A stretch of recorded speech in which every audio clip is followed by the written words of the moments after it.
Hey y'all, welcome to tonight's Option Series live stream performance.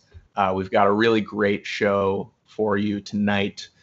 Streaming in from Western Mass, we have ARKM Foam, a really prolific, amazing improviser, artist, botanist, etc. Many things. A real Renaissance fella. And we're going to hear some pre-recorded performances of Foams, and then he and I will discuss his work in between some of the pieces. If anyone in the audience has some questions that they want to throw in the chat, feel free to do so. We'll try to get to as many as we can. But without any further ado, let's take a look at some of ARKM Foam's work here.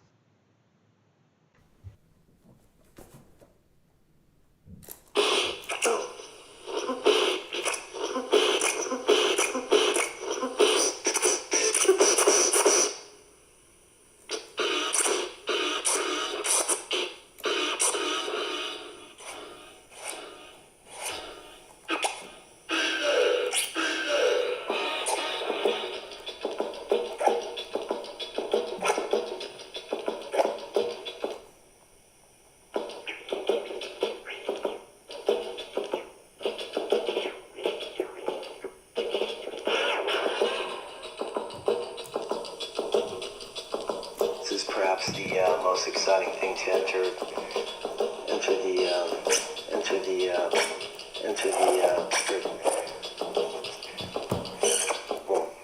and this is perhaps the most exciting thing to enter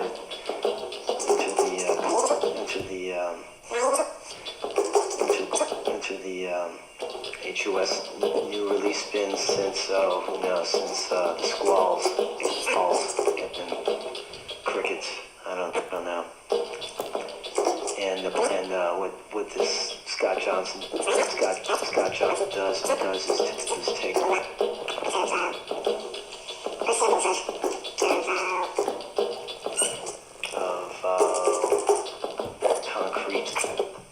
concrete sounds, concrete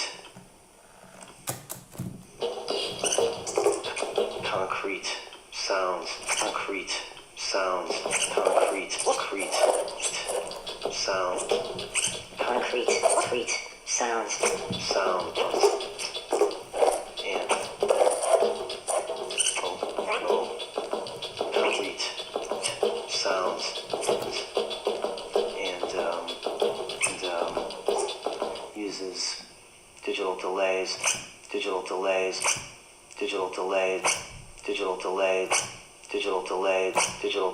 and creates loops, plays and creates loop plays and digital delays and creates loops. And I guess he does some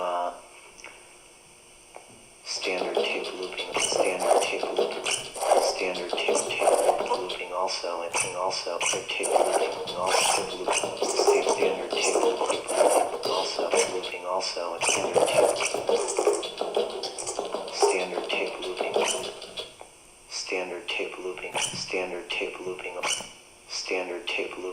standard tape looping also, and eventually comes up with these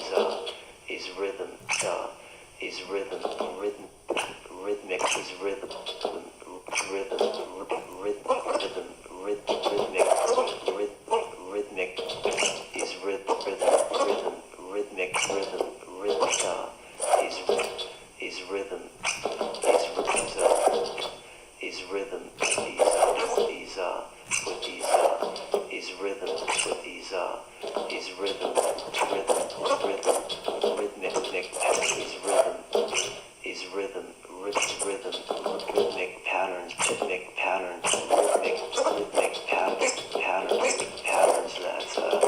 coincide with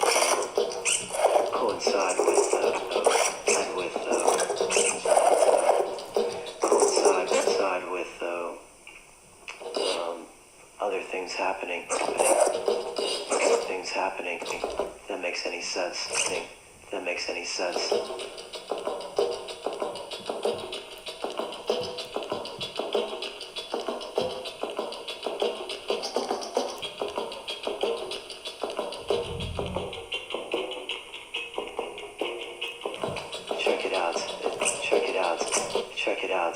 takes a while to take off. Get out. It takes a while to take. It takes a while to take off. It takes a while to take off. It takes a while to take off. But it really does. But it really does. It does. It really does. Work. Work. It really does take off. It takes a while to take. If that makes any sense. Check it out. It says. Check it out. It takes a while to take off, but it really does work. So check this out. Scott, chop. Side. Buddy. None such. Records. Actually, buddy, album, none such, album, somebody, album, none such, records, actually distributed by none such, distributed by none such,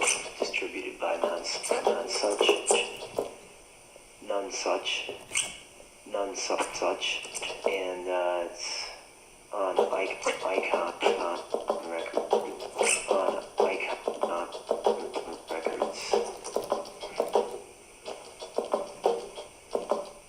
You know who's in New York? Remember that guy?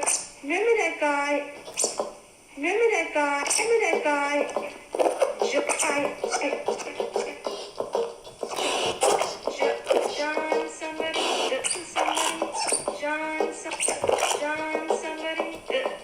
He was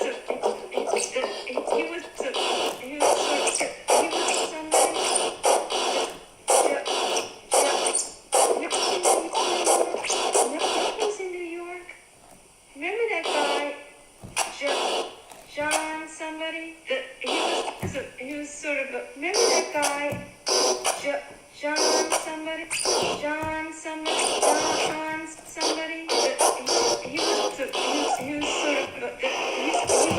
was sort of a. John somebody.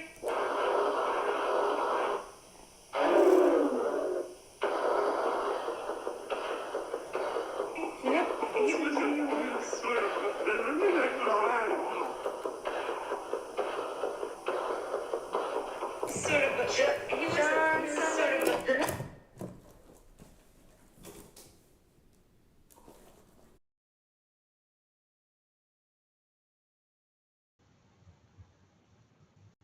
All right. It was really wonderful to see and hear that first piece, Foam. Just starting out our discussion here, maybe for some of the folks watching who maybe aren't familiar with your work, we could go a little biographical right from the jump here. You grew up in the Boston area, is that correct? Cape Cod. Cape Cod. All right. So Massachusetts, Sure. a little further outside the the urban realm. We think distinct on the Cape for sure. Yeah, for sure. And I just wanted to ask you a little bit to describe maybe some of your earliest musical experiences, because I'm familiar with some of your work going back to maybe when you were a teenager, but that's the earliest that I know of the stuff that you've created. But what was your kind of initial entry into making music? Into making music? Yeah. Well, the first thing I thought about was in first grade, somebody came into my class and he had this full set of jaw harps, and he had like the overalls on, like the full beard, like literally just like walked out of the woods and just played the jaw harps. And I remember like that shook me right away. I was like, okay, this could be for me. And the following year, we kind of got like a chance in second grade to play some percussion instruments. And I looked around and I was like, I have the groove. I looked around, I was like, a lot of these other people don't have the groove, but I've got it. It instantly felt magic. I was like, this is for me. And third grade, couldn't wait to play the recorder. In the US, we have like the third grade recorder program, and I was all in. I was so excited about the recorder that in 4th grade I decided to play the flute because I didn't want to modify too far from the recorder. So that was kind of my introduction to music. I actually stopped playing for a bunch of years after that, but I was into it as a kid. Mm-hmm. And I did some writing of music. I wrote music for different animals when I was in 4th grade for the flute. Amazing. Yeah, I mean, it's just like little riffs or whatever, but yeah, it's incredible that the first instrument that you maybe remember encountering IRL was like a jaw harp, which of all the instruments is a pretty like fascinating and really open instrument, like sonically speaking. yes. Because Yeah, it's just the harmonic series right there. It's not like a piano keyboard where you're several levels removed from the yes, mechanism creating the sound. It's like right there. very pure. Yeah, just very for the love of sound. Absolutely. So that struck me. I mean, that wasn't one of my first experiences playing, but I wanted to mention it just because I remember it. Sure. Yeah. It clearly was, a monumental experience for sure. Yeah. Moving a little bit forward, I'm a little bit familiar with the band that you had, only because, okay, side note, I once purchased, I think, the only copy in existence of like a massive CDR box set foam made of all of his work that he had recorded at that point in time. And I believe on it was a band that you were a part of when you were maybe a teenager. Is that correct? Or, Yeah. In that period of your life, could you describe, like, was that one of your first times playing music with other people as like a band or as a performing outfit? Yeah. I think I think I was in my first band when I was 14. Mm-hmm. Outside of like high school flute playing, or actually I guess middle school, 4th grade flute playing, because I dropped it for the rest of my life after that. Although I picked it up when I started playing in bands again in high school, but just independently. But yeah, I was in like, we were into like classic rock and stuff when we were 14. We did like Wild Thing, Classic. some jams. For sure. That band quickly broke up, and then it was like all the weird music just started pouring out right away. I was in this band called Tooth Winter that was like a performance art band that was acoustic guitar and banjo, but just complete mayhem. Yeah, I was going to ask what the impetus was to kind of just swinging into the weirdness and embracing a lot of like pretty abstract, or I don't know how what descriptor you want to use, but music that was like liberating from the song form, or Sure. And I was still kind of entrenched in the song form, I guess, but they were really different kind of songs. I don't really know how to describe it, but a lot of humor and stuff for sure. But it was the music I was listening. I mean, I was raised in the 80s and 90s, so I had plenty of weird stuff for an influence. It was also harder to get stuff. It's not like we had the internet or whatever, so like stuff trickled in, and like whatever you could find was a gem. But by the time I was 15, I knew about Captain Beefheart and early Devo and stuff. So I was right there, just wanted to be with all that. Absolutely. A favorite aspect for me of your work, as I've gotten to know it over the years, is even when your performance is with some Walkman and it's tape work or it's drum machine work, and it's on the more noise music end of things, there's still like a really compelling like folk ethos to it for me that isn't coming at the music from like a like a high-minded institutional or academic place, but it's like a really deeply seated folk or even like a punk ethos, which has always been super like influential to me of like what things could be, and opened up, a lot of possibilities for how I envision like what that stuff could be. Well, thanks. When I was younger. And I was wondering if you could speak a little bit of like how that kind of folk tradition maybe filters into your improvising at all, if at all, or if it's more of just kind of like a philosophical. I don't thing. even know what like folk music is, like Right. I just like I couldn't even put my finger on it if I tried. So it's like Sure. folk is like life or like, like something like that, I guess. I don't know. Like so I guess there's a lot of like life, and I just try and, breathe the life into everything.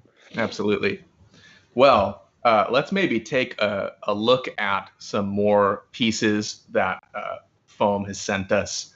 I believe these next two will be bunched together, and then we'll get back to discussing Foam's work. Again, if folks have any questions, feel free to drop them in the chat. We'll try to get to as many as we can by the end of the night. All right, let's check out these next couple pieces. Thanks.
Wow. Yeah.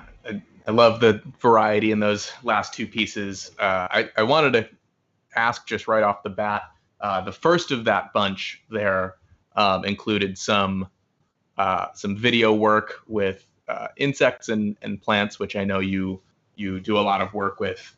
I just wanted to know if you could describe the process between that first piece a little bit, the audio component, and then maybe say a little bit about the video as well. Oh, Adam, I think you might be on mute. Classic. There we go. Gotcha. Yeah, the first piece, the audio, I was something I made just about like a month or so ago. And I don't honestly exactly remember. I used this program Reaper or whatever, and someone was telling me to investigate the piano roll function. Are you familiar with piano roll? I am not familiar with this specific function in Reaper now. Okay, it's pretty deep. I don't know. I mean, it's just like you're basically punching things in, and then like stuff is getting spit back at you. Like, like I don't know. I couldn't really tell you exactly how I made that. I don't know. The video was just some stuff I captured. One of the videos was my daughter walking through the woods, and the other one was a video of, I think it was a stink bug or something that's walking up and down the cable. That was from when I was jamming with my friend Liam Kramer White this summer. So I, just piece stuff together. I just try and collect stuff and then piece it together. Amazing. Which leads me to my next question about the second piece of that bunch, and maybe just your technique more broadly with the Walkman. How did you develop this technique of using the tape player as an instrument? And could you talk a little bit of, just kind of how you developed that technique over the years and where you're at with it now? You're going deep, Clinkman. I have to shout out this one guy I went to high school with. Well, I don't even know that I ever met him. His name was Garrick Hagerty. He was friends of a friend, and I heard this album he made where he was playing like some xylophone or whatever, but he was doing it like he was playing the xylophone from the tape recorder, and kind of like rewinding it and like making that part of the thing. And I was just like, hold up, let me grab, so that was like, I'm 38, so that was over 20 years ago. Wow. I think I had the exact same response the first time I ever saw you do it. I was like, I have one of those things. I gotta grab it. I gotta go fuck around with it. Yeah. I like that. It seems to inspire people. I mean, it's novel, it's cheap, it's easy. Anyone could do it. But like, I've spent literally over 20 years like doing the things I do on it. So yeah, absolutely. And you really, to me, have like such a, especially by now after all this time, like you have such a sharpness with the phrasing and like the control that you're able to, exert over that machine in terms of, basically creating melodies out of, sometimes just the noise of the rewind function. Sure. Mixing in the source material is just, there's so much richness there to master. And it's really always a treat to see you do what you do with it. Can I answer Ken's question from the chat? Yeah, absolutely. Just for folks who may have not caught it in the chat, Ken is asking if Foam, as he's working on this stuff, if he creates all of the tapes that he uses from source material, or are some of them official releases that you collage and deconstruct? Nothing is official for sure. Even the official things are not very official, but my tapes come from everywhere. Some of them are found, some of them are given to me, some of them are made especially for me. Some of them are things that I've made and then made a tape of, or like field recordings, that I made and then dumped a tape, or, but I do play a lot of other people's music as well. Like, all my friends, I carry tapes of all my friends and bring them with me. So I think that answers it. Yeah, it comes from everywhere. Amazing. People dump boxes of tapes at my house at this point, and I will rifle through them, and like that first video we watched tonight, I just found that tape of somebody like on college radio or whatever, like, announcing. I was like, this is it. It's just in a box. My guy Foom, who lives in JP, gave me a box of tapes. That's where that one came from. Amazing. Oh, and I got to give credit to Rob Roy, Hora Flora, who was the first person I ever saw place handhelds, tape players around in a room to create like a, multi-point spatialized thing. So when I saw them do that, I picked that up right away and amazing took that for my own. Yeah, I think. Sorry, I was just gonna say, with your describing your process of acquiring all this source material, it kind of, to me, it calls immediately back to the thing you said a moment ago about, the way that you describe a folk approach or folk music is just like, it's life, right? It's your experience, right? So it's just all of this material that comes into your hands through, through manifestation of whatever, Yeah, all the above. Yep. Absolutely. We had another question in the chat from Michael Rosenstein. Foam, can you talk a bit about how you view collaboration, which is an essential part of your work? I just view it as, everyday relationships. They're, just I love to listen as much as I like to play. So I usually try and avoid playing solo. I'd rather be playing with somebody and, have somebody to play back and forth with. It's kind of simple in that level. There's no overarching philosophy about collaboration. I just enjoy making music with friends and making new friends through music. Again, life, life. It's our relationships, right? Okay, I'm going to keep being super corny and coming back to that every 3 minutes, but I think it's worth mentioning. All right, let's move right along to the next video we have in our sequence here. We'll check it out, and we'll be back in a moment with ARKM Foam. Thank you.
All right, we are back with ARKM Foam here on the Option series. Just really love the just the variety of pieces that we're seeing tonight, whether it's with the tape players or stuff on the computer or drum machine stuff. It's just really like we're getting the full experience, and I love it. I know there's some folks in the chat who are like anticipating every one of my questions. But I wanted to ask you a little bit about the New England improvised music scene, noise scene that you are, to me, like a really important part of and a very influential piece of. I know I saw the great Vic Rawlings also in the chat, so shout out Vic. But if you wanted to talk a little bit about the community of totally weird genius musicians that you are a part of and has been a huge influence on a lot of us. Yeah, same. Yeah, there's just so many people. I don't even want to start naming people because I'm going to leave people out. You know, it's like it's just such a. I mean, we're just lucky out here. I feel like I haven't done a ton of traveling, but I got to do a little traveling and touring and stuff. And every time I came back, I was like, "Whew, so glad I'm in New England again." You know. Yeah. Just like the music is different here, the anticipation, I don't know, like everything's just a little bit different. And like, maybe it's just because it's home or whatever, but I like that feeling of it being home. Yeah. So for folks that don't know, I first encountered Foam and his work at the White House, where Foam was like a major mainstay resident, which was a long running DIY venue and home to a lot of really amazing artists and poets and a lot of just a diverse array of like really brilliant folks for a long period of time. And I just remember when I was much younger, maybe 19, 20, 21, encountering that space and like being just completely blown away by the variety of shit that was there from night to night. You know, I would go to a show of like a DIY, touring rock band or something in the basement. And then the next day it would be like a noise set in the living room or a poetry reading. It was like completely just all of it all the time. And super, super influential on my life for sure. I'm proud. Yeah. Could you talk a little bit of like how that, became the community and the space that it became over that period of time? Correct me if I'm wrong. You were the longest running resident of that place. I think, yes, somebody who, well, this is kind of interesting. Someone who moved in after I did after I left, has been living there the entire time, and now they're the longest running resident. Okay. Wow. But it's been around that long, since I've got, it's like, it's still there, like people are still living there, still going on. Don't want to talk about it in the past tense. Sure. So yeah, second longest running, but yeah, I moved in there when we got the house, but we had a house before that where we, did open mic type stuff. It was friends that were living together, and it started with a lot of friends, from the Cape. And, we actually all moved to Boston, and we didn't know how to fit in, I think, really. So we just decided to do our own thing, and like it worked out. Yeah. And that was it, Yeah, it was a lot of fun. Yeah. And I think one of my other, a fond aspect of when I use the past tense because I used to live in Boston. I've been in Chicago now for 7, 8 years. But, what was always super impactful for me was like not only the shows and the folks who were living there, but the fact that space was so deeply like intertwined in the neighborhood and the scene, like even outside of art and music, but just like walking around the block and seeing everyone, and then going to a show and just seeing the folks who worked at all the shops in town and just like interacting and rubbing elbows with everybody. It added to the flavor of JP, I think, a little bit for sure, which was absolutely felt really good. Like I felt like when we all first moved there from Cape Cod, we, like I said, we didn't know anybody. We didn't fit in. Like we didn't want to go to bar shows. We didn't like, our music wasn't going to be accepted at bars. Poetry wasn't going to be read, outside of, Cantab's Wednesday night poetry slam or whatever. Boston, notoriously easy city to present weird music and art all the time. Very exactly. Well, it's funny. I mean, there's all these colleges, but none of them are really doing anything for the music scene that lives there. Yeah, unfortunately. Yes, it's a difficult place to create and maintain, a semblance of like a real music community. And especially as the rent goes up. Absolutely. Yeah. And I, to me, it will always be a miracle that, that space existed and continues to exist in the way that it has, and be a space for all sorts of expression and community. Same. Yes. Yeah. Well, it was just a great run. Yeah. I lived there for 7 years, and, we started with doing like weekly open mics, and then we, started doing shows, festivals and whatever, all the things that we did, a lot of different things. Yeah. And then, pivoting forward, Western Mass, where you now have lived for what, 7-ish years or so, has kind of its own different flavor of weird community and lots of amazing, brilliant, weird art and music and poetry and everything. Could you talk about also kind of the weirdness of Western Mass and the whole corridor from Vermont down through Western Mass? It's just kind of a really unique place on Earth. It is. It's really unique. I mean, it's amazing geologically, and the flora and fauna and the music scene is really interesting here too. I think I can't say exactly why, but it does seem like it's one of the only places where there's like a rich, weird music scene and a rural vibe too. Yeah, It's there's unique. definitely. I don't know what to say about it, but there's a lot of great stuff out here. A lot of cool people. A lot of great music. People that again, I don't even want to start listing people because I'm going to forget people. But Right. But yeah, so many like important institutions in their own way, whether it's Feeding Tube or the Brick House, like a million like different spaces and Yep.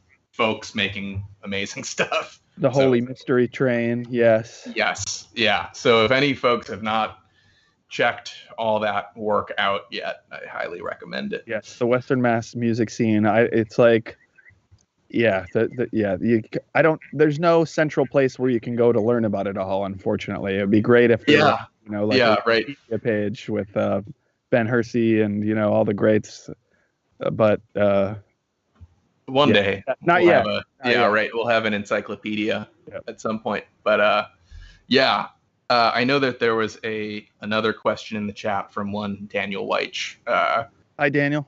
Asking about your work with plants and bugs and maybe how that, if there's any not to make a pun here, but cross-pollination between your botany work and your work with insects and your music and your artwork.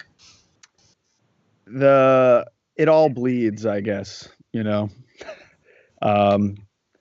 but there's no, I don't know. Again, I guess it's just like, it's life.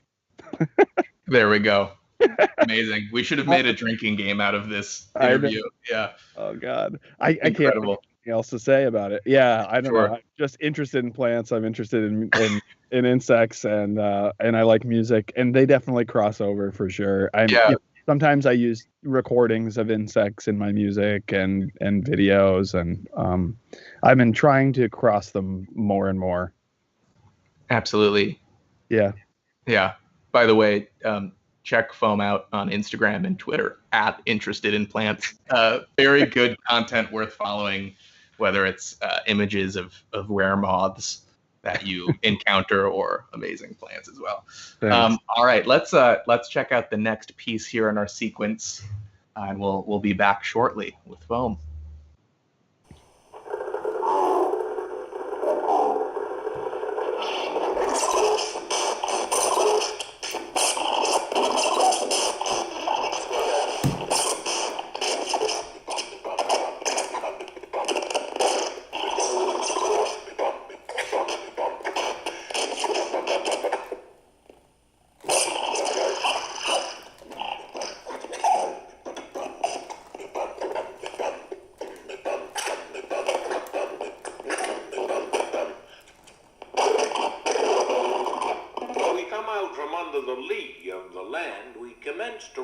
Something fierce, something fierce, something fierce, something commenced to roll, something fierce, something fierce.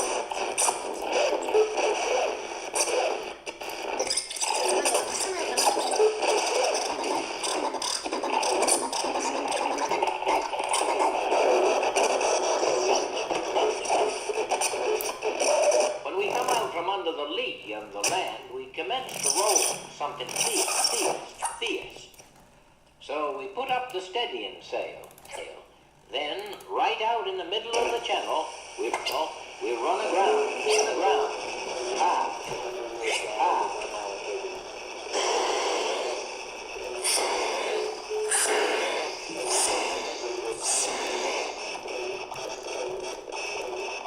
So hard, in fact, we stove in the boat.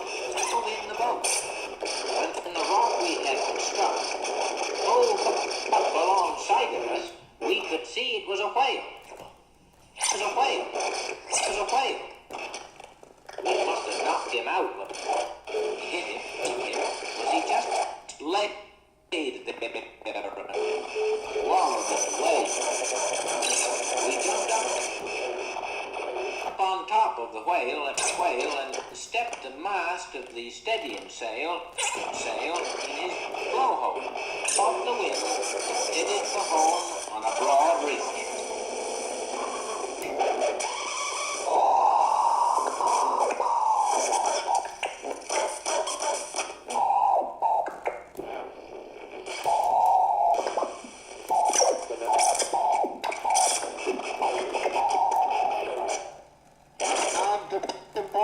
Bert put us hard to port by twisting the tail of the whale, and we sailed into our little harbor nice as you please.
All right, we're back with ARKM Foam here on the Option series at Experimental Sound Studio. I wanted to get to a couple audience questions before we're out of time tonight. There was one in the chat from AC Wilson asking if the gear, I think specifically the tape players, if they're still manufactured or if you have to scrounge around, thrift stores to locate those. It's a scrounge type of deal at this point. They were discontinued, I think, a few years ago, maybe like 10 years ago. I don't remember, but I traded my friend, and I got like 6 of them, so I haven't had to look into buying a new one in a while. I'm going to piggyback on that real quick and ask if it's not a trade secret, if you found that one particular model over other handheld cassette players is like really the top-notch option. I pretty much I use other ones occasionally for other things, but mostly I use the ones that you're seeing in the video. I don't even remember the model numbers. TCM something, I don't remember. Mm-hmm. But the thing is, the thing I like about it is it's got a pitch wheel and a half-speed switch. Yeah. And then you can jam the buttons, and do all that stuff. Amazing. How long did it take you to find all of the functionality and the secret little treats and tricks in there? It's not over. Right. I'm still do stuff out of it, like amazing. There's a certain amount of like the machines are just unpredictable and they give you surprises and like, sometimes that's a good thing. I've wrestled with like, do I really want to play this instrument that wasn't meant to be played? It like does a number on my hands when I'm holding it and pinching it for like a half an hour set or something, Mm-hmm. It's not made to be played. Right. Exactly. Amazing. And also I know that I know you mentioned here that they also have a finite lifespan, don't they? So you're always kind of racing against the wear and tear. It's true. Yep. And you'll see like I make little markings on them to note whatever particular characteristic one of them has at a particular time. Sometimes it's low battery, sometimes like it's like the like the rewind function just only work. I can't even explain it. I don't have a lexicon for this, but like, there's certain things that like a tape player will only do, like, and it seems like I don't know if it's temperature or like sometimes it's like, it's this one does it, and then the next time you pick it up, it doesn't do it anymore. It's just like I'm constantly having to take notes with a Sharpie and write on the machine, like, what this particular machine's mood is in or whatever. Amazing. Which I usually try and hit that up before a gig or whatever if I have time. Yeah.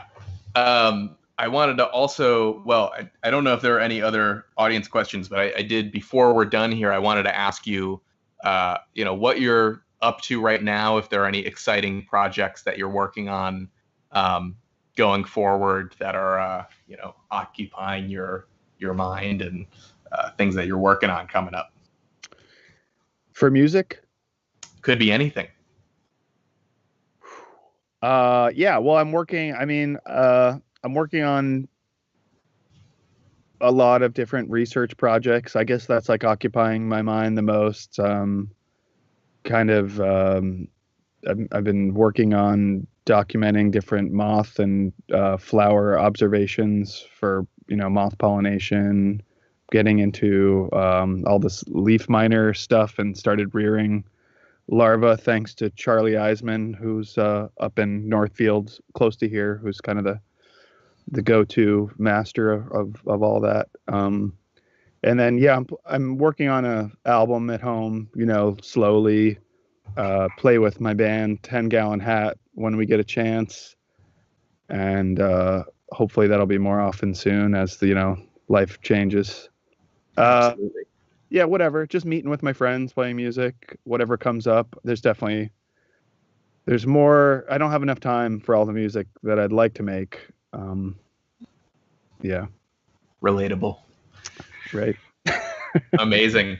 Well, we're just about right at the hour mark for tonight's performance. So I just wanted to really quickly thank you, Foam, for joining us and streaming in from Western Mass and sharing all this work with us. Oh, man. It was my You pleasure. know, I was really I happy you think I asked. saw it mentioned in the chat, but for years of curating the series, you were that I always wanted to bring out. And it's weird how the pandemic functions, that now we're all totally virtual with this stuff, so it actually in a weird way is easier to bring you out and have you perform for everyone. But True. I've been I'm wanting. really happy it happened. Yeah, Chicago's been on my I got to get there and play list for that. I haven't played there since 2010. So yeah, it's been on my list of things to do for 10 years. But it's Yeah. nice. It is nice that we could do it like this. Absolutely, especially while you're enjoying the beautiful weather out there and checking on the moths and everything. Yep, we got some buddies over there. Yeah, what can you talk for a real quick second about what you got going on over there? Sure, it's just a bright light, a really ridiculously bright light, 175 watt mercury vapor bulb, and you hang a sheet, and then you go see who's visiting. There's all sorts of people over here. Amazing. Hello, friends. Yeah. Ooh, Maclarus. That's new. Wow. Cool. Fantastic. Well, thanks again, Foam. Thanks to ESS and thanks to my curatorial partners, Ken Vandermark and Tim Daisy, and Alex Inglisian and Ralph Loza at ESS, and everyone at ESS. Thanks for putting these shows on every week. It's a pleasure and an honor to do them. And we're gonna play out the night with the last video in Foam's sequence. So take a look at that and enjoy it. Have a great night, everyone. Thank you.